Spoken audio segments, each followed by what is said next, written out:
You need to be brightspotsmaxxing. Welcome to It Doesn't Take a Genius. Ramsey! Oh man, my camera's still moving around. I said ridiculous internet slang. Hey, how you doing? Yeah, I'm so confused. The camera's wonky. You're using catchphrases from the kids. Like you have the Riz. No cap. I mean, it's just not good. Oh, I tutor some sophomores on Mondays, and chat "Are we cooked" has been worked into the conversation a few times recently, but it's usually by me trying to make them throw up, and I'm fairly successful at it. I mean, it's nobody wants to hear a man approaching his 50s throw around these terms, so I figure this will just boost our ratings, Mike. That's all I can figure. Bright spots maxing. We're talking about bright spots today. Oh yeah, well it's peak. That's right. That's what I hear all the kids are saying. So everything's peak, right? So peak bright spot Yeah. maxing. So true. What the heck are you talking about? Well, this term gets thrown around a lot, and I think you and I really, went in depth with it when we studied Switch by Chip Heath and Dan Heath, the brothers Heath. Thank you for holding up that beautiful copy. Mine was stolen out of a hotel room outside of Indianapolis. Hard to explain. I'll come back to that another day. That's not a bright spot. What is a bright spot is what we're talking about is when you are being really intentional about what's winning.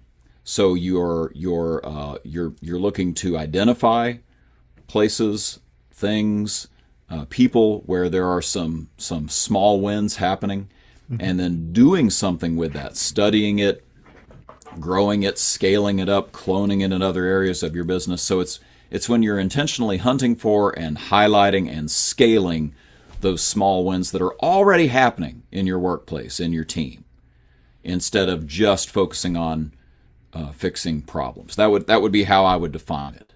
Does that suit you? Yeah, I think so. It's right. Can we teach people to see the positive? Yep. We seem like we're all naturally wired to find the negative. What's wrong? What's broken? What needs to be fixed? What's the problem? Right? How many times do we say, all right, so what's the problem? Nobody ever walks up and goes, all right, what's going great? Right. What? Well, nobody ever asks me what's going great. Yeah. And that is, in fact, that is literally why we're doing this episode, because one of the things we figured out if you listen to our last episode about our future workshop series, we start our workshops with bright spots. And in fact, we spend a lot of time on the bright spots. You might say we double click on them. And it takes up, my guess is that the average trainer consultant would be terrified to burn up that much of the day with letting people share their bright spots and have other people ask them questions and get into groups discussing them. But it is the absolute launch of each of our days with our students. I mean, it is a bright spot to talk about those bright spots. Yeah. Everybody shows up thinking about whatever else is going on in their life and not about the topics that we're about to discuss or the learning that's about to take place. And our bright spots are not just random; they are focused. Oh yeah, totally. So we ask, tell us about something that you did well in the last 30 days, applying some of what we've been talking about, or on the topic that we have. So if we're talking about coaching and leadership, give me a leadership and coaching bright spot. If we're talking about working, communication, working better with others, give us a communication, relationship bright spot. Something that went well in the last, whatever the time frame is, 30 days, 60 days since the last time we were together. Right. And one of the things we always tell them, right, because most people are, they're like, well, I don't want to tell a positive story about myself in front of other people, we always tell them it's not bragging because we're asking. Yeah. And so it's okay to share because we've asked everybody this, and if you had a win, we want to hear about it. And there's multiple reasons for that. Um, we want people to reinforce the good thing that went on, right? So Yep. the bright spot idea is when you retell the story, your brain has no idea that it's not happening again. Yeah, that's right. So you're retelling the story, and all the positive emotion, all the serotonin, the dopamine, all the good stuff that was released in your brain when it happened is now released again during the retelling. Who doesn't want that? And shared amongst a team, right? All the people in the room get that same good juju kind of going on for themselves. Oh yeah, yeah. Everybody's smiling. They're interested in the story, and the story is more applicable because it's not some old guy on the stage telling you how they did it 20 Yep. years ago. Yep. Right. Here's somebody at my current level of development. Here's somebody in the same industry. Here's somebody in the same economic times, the same customer mindsets that we're all facing. And they're in the exact same circumstance as me, and they pulled off a win. Yeah. It just seems more real and more applicable, given that it happened in the current settings that I'm currently working in. Yeah. It's optimism based in realism. Like this actually happened. This could happen here. We could spread this around. And in fact, we have one of our participants in the past. I'm thinking of Paul. Paul, if you're listening, hi. Paul was great about going. Now, how did you do that? And he starts taking notes because he's going to take it back to his team and implement all the bright spots that he heard about. He took at least one idea from every session and went back and used it at his rooftop and had success with it himself. So that's the kind of thing. Like, it's real. Like, these are practical things that actually work. Yeah, So, and the idea that you want to share in hopes that somebody takes your idea, plants it someplace else, and it sprouts and grows and produces fruit for somebody else. absolutely. And so whether we're replicating bright spots within an organization, all right, so I got 20 guys, one of them's doing this really cool thing that he's figured out. Could some of the other guys do this Yep. and get similar results? Can we take a bright spot, replicate it, and then have it grow, in other places and produce positive change? Yeah. So let's talk about positivity because there's a whole field called positive psychology. There's a field about teamwork called positive organizational scholarship, unfortunately nicknamed POS. But there's a link to positive psychology and what we're talking about here with your team dynamics. So when you're focusing on what's working and you're making a big deal about that, people, it's kind of weird, but people feel safer, right? Because they know that the next meeting is not going to be an inquisition trying to figure out what's wrong and what we're doing wrong and what you're doing wrong and where you're screwing up. It's, hey, what's working? So as they become safer, feeling safer, they become more engaged in their work. And, things like, we talk about the 5 dysfunctions of a team, fear of conflict, lack of commitment. Those problems kind of go away as people start realizing, oh, no, like they see that we're doing some good things here and it is working. Let's do more of that.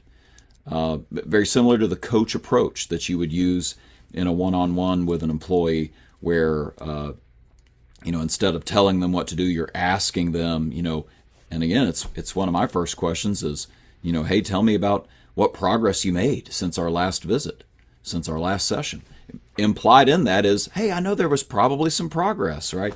And even if the progress was, well, I tried something that didn't work. Hey, you learned something. Cool. Let's talk about what you learned and how we could apply that as well. So you can do this in a number of different formats where you're bright spots maxing, as I'm sure all the kids call it. Confident of that. But there are sort of some psychological advantages that spill out into the rest of the team.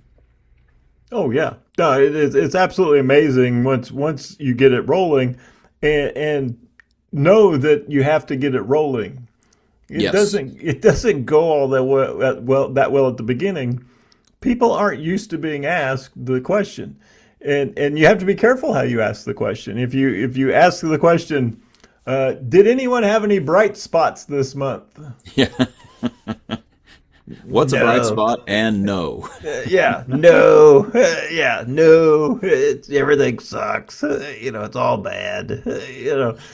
So yeah. The first of all, you have to plant the seed that you're going to ask. Yep.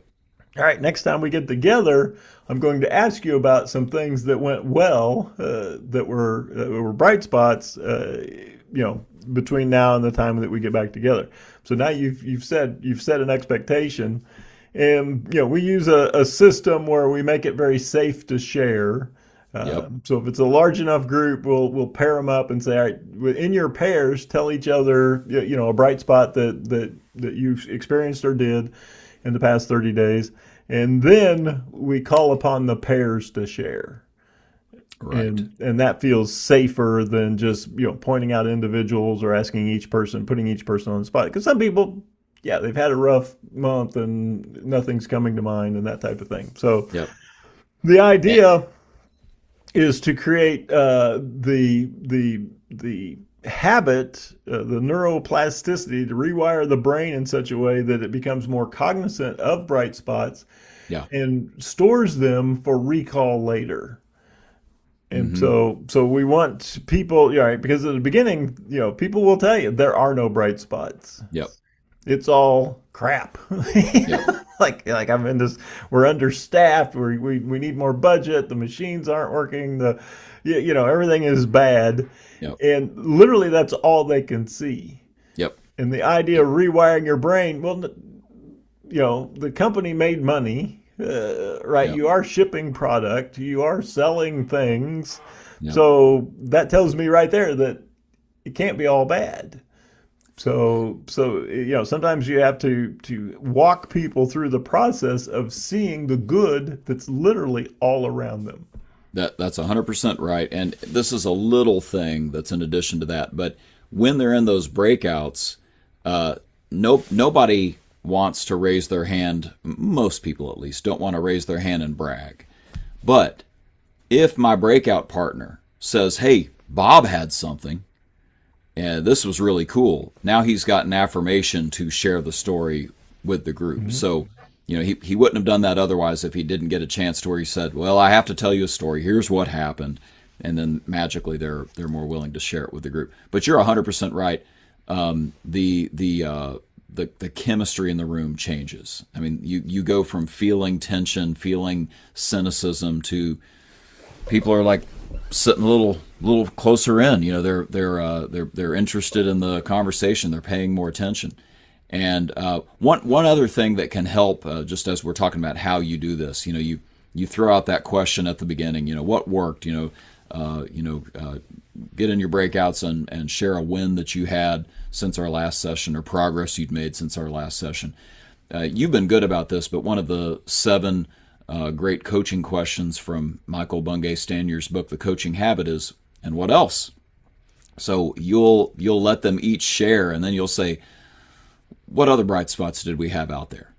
Mm-hmm. And go around again, and it's amazing how many times that brings up something to the surface that had not really been talked about at all, and was a huge win that was going to be something we talked about going forward.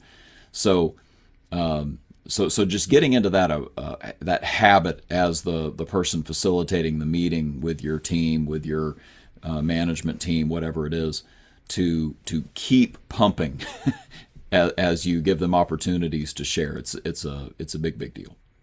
Oh yeah, because they're hearing somebody else's bright spot, and I didn't think of it until they said that. Oh Yep. yeah, no, I had something similar happen, and so when you ask, all right, so is anybody else have a bright spot that hasn't been shared yet that we need to hear, and they'll start off their contribution with, we didn't talk about this in our group, but. Yep. Here's something cool that happened, right? So that once it starts flowing, then it cascades and it becomes bigger and bigger. And one final thing, and we mentioned this a little bit, but I think it deserves a bit more on this is, first off, all the different disc styles love this. They're all looking at it in a different way, perhaps, right? The S is really appreciating, like, yeah, we're winning here. There's some things happening. I feel supported. I'm glad my team's winning. The I is enjoying getting to tell the story.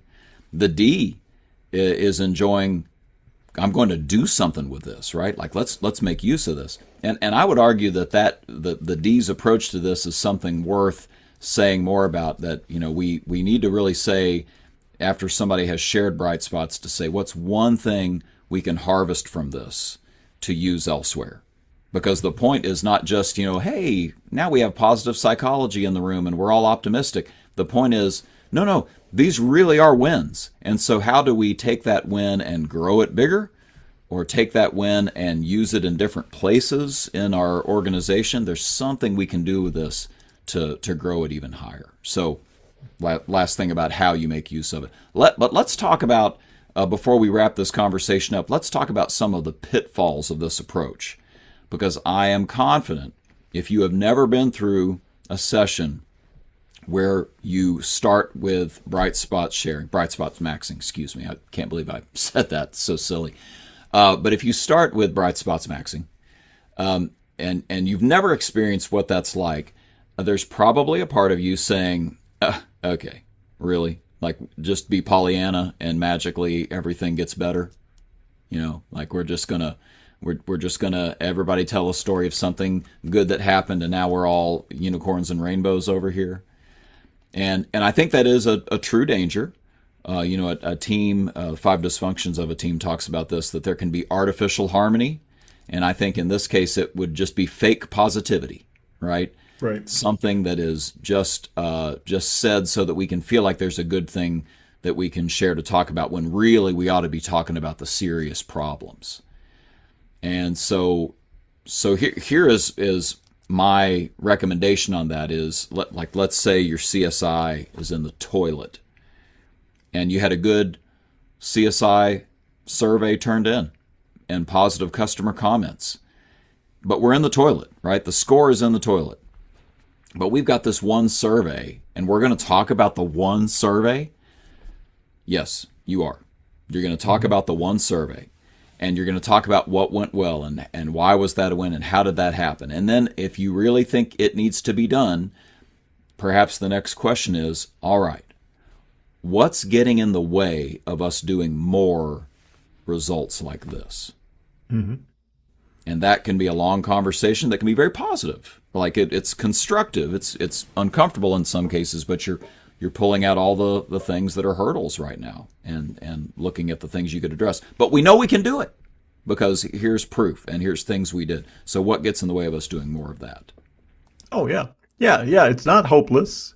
No. There are signs that it is possible, right? Because there are some people on the team that don't believe that, you can't make any customers happy anymore, right? All customers are, too anxious, they're too uptight, they're too impatient. It's like, well, no, we've got some legitimate examples here of wins. Yep. What can we learn from those? Mm-hmm. The other thing that you see, you bring up CSI. You'll go into a dealership and you'll ask about their surveys and they'll tell you, like, nobody sends in good surveys anymore. Nobody gives right. nobody tells us any bright spots. And you go and look at an analysis of their customer satisfaction scores and they're in the 90s. Right. That means 9 out of 10 people who've sent a survey back loved you. Yep. Said you were a bright spot. And you're like, well, how did the frontline service providers get the impression that nobody sends back a good survey and everybody's mad? Well, it's because the manager was employing the anti-bright spot method of we don't talk about surveys unless a bad one shows up. Right. So yeah, the only time we see a survey is the manager gets mad. He sees a bad one. He prints it out. He rolls it up into a baseball bat, Yep. And he walks out and he beats one of us with it. Yep. What happened here? Why is this customer mad? Right? And other than that, we don't hear about it.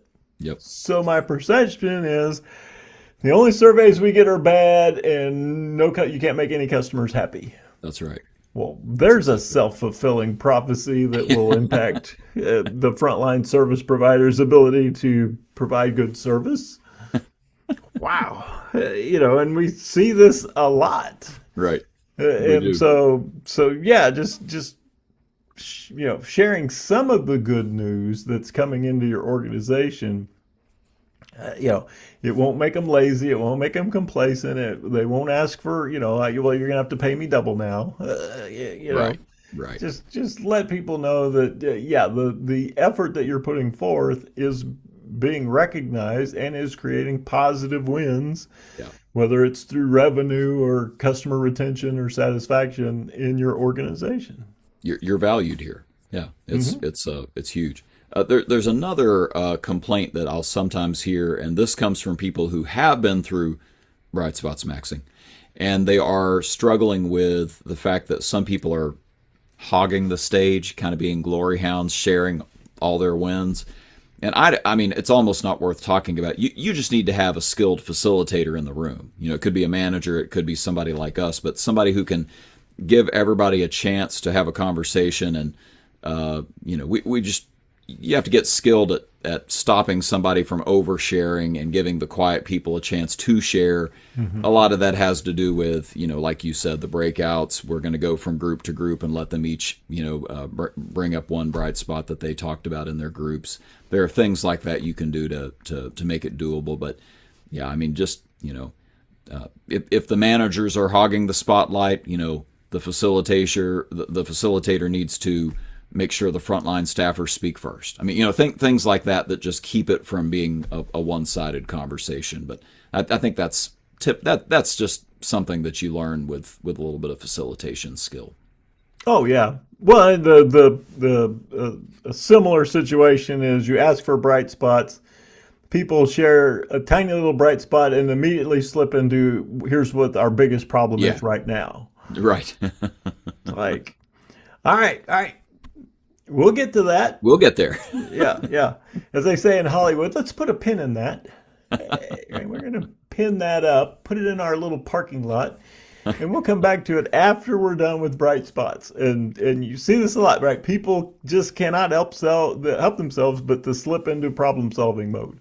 That's right. And yeah, you have to just stop them and go, oh, we'll get to that, right? That's next on the list. But right now we're talking about what went well. Yeah. And redirect that. So to tie back to our last episode, this is, just some ideas about how you could sort of implement this. But, if you're in the future class right now and you're listening to this, first off, great to hear you. Great to see you. Great to be with you. But if you want to bright spots max, something you could do is work into your leadership manifesto some of your documented bright spots. There are some things that are wins for you, and you haven't got to the leadership manifesto yet, but you're going to get there. And so be thinking about bright spots that have happened for you that you can be showing people instead of telling people what you're about and the value that you bring. So start collecting this on yourself, and it's a heck of a better resume builder than some of the other stuff that you typically see out there. Great problem solver, hard worker, like nobody cares. But there are some bright spots you've had. Even they seem maybe very minimal, but there are some things that have happened that are wins, and you document that and keep a hold of it and use it, right? But for what we're talking about here, that's what I wanted to say. So, anything else you want to share? I've got a closing thought. Just the idea that we've talked extensively about this as a workplace thing, but it's also it goes with the whole gratitude movement that's out there. The idea of journaling. All right, one of the great journaling exercises at the end of the day, just in your journal, write down 3 good things that happened today. And so it's just a variation on the bright spots capturing, forcing yourself to relive it, capture it, and knowing that, okay, tomorrow I've got to write in my journal 3 more good things. I now need to be on the lookout for those things so that I have something to write. Yeah. And so now my brain is actively seeking out what's working, what's going well in the world. And that can change your mental health in a dramatic way. It's huge. So we would leave you with that challenge, right? Be intentional this week about bright spots maxing in a meeting, a conversation, but maybe it's journaling, maybe it's in your prayer time. Excuse me. And I'll close with the fact that this is way beyond just mental health. In fact, in the letter to the Philippians that St. Paul writes, towards the end, he says, "Finally, brothers, whatever is true, whatever is honorable, whatever is just, whatever is pure, whatever is lovely, whatever is commendable, if there is any excellence, if there is anything worthy of praise, think about these things." This is very old advice, right? We've been bright spots maxing for a very long time. Yes. And I hope that God forgives me for using that term with his holy word. But anyway. Well, it's nice that we got it on video, so when it takes off, we've got the origination point right here. This is 0 hour right here. Oh, yeah. I know where it all started. All right, good stuff. And if you want to talk about it more, by all means, comment, hit us up. Always happy to talk about these things. And at this point, we'll throw it over to our announcer. He's a city boy. City boy. The kids are saying that. I don't know what it means. So take it away, Mr. Wolf. And there you have it. Another session of contemporaneous extemporizing from Mark and Mike. I know it's redundant, but consider who we're talking about. As always, feel free to share the ideas you heard here. No rights are reserved, no permissions needed. Thanks. See you next time on It Doesn't Take a Genius. That's good enough.